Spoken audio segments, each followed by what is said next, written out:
He had to cut out his own appendix. There's a story behind that. This is your daily message from Chad number 995 to upgrade your mental game today by telling yourself a better story. Because the most important story you hear is the story you tell yourself.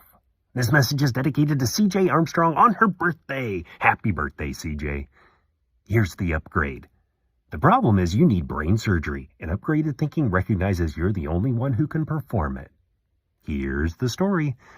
You've never seen a DIY project like this. The Soviets had opened a new base in Antarctica the year before.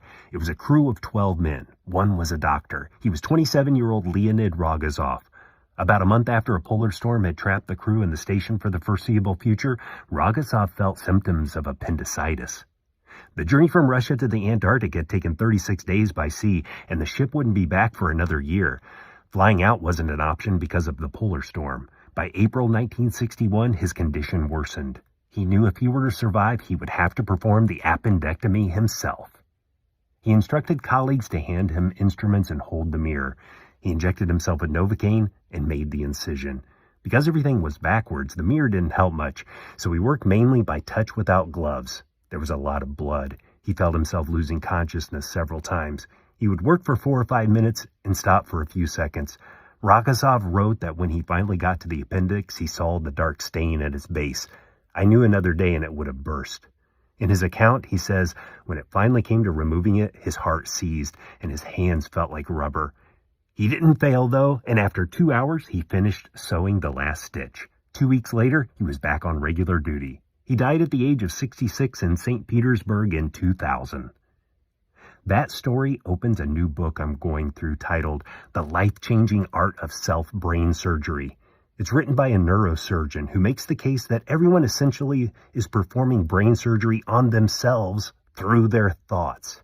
Combining research from neuroscience, neuroplasticity, and brain structure, he argues that people can change the brain. Thoughts drive real change in the brain, positively and negatively, but you have the ability to reorder your mind. He outlines in the book practical, quote, operations, end quote, for self-brain surgery to shift from floundering to flourishing. The better story to tell yourself is, my new occupation is brain surgeon. This is what these daily messages is all about. You are shaped by stories.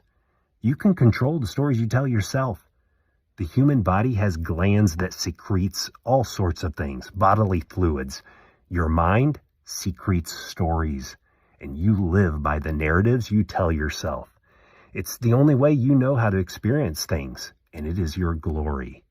You have the power to change your brain rather than feel stuck or powerless. Positive thinking will not help you do anything. You must act, but it will help you do everything better than negative thinking will. Your body does what your brain is full of.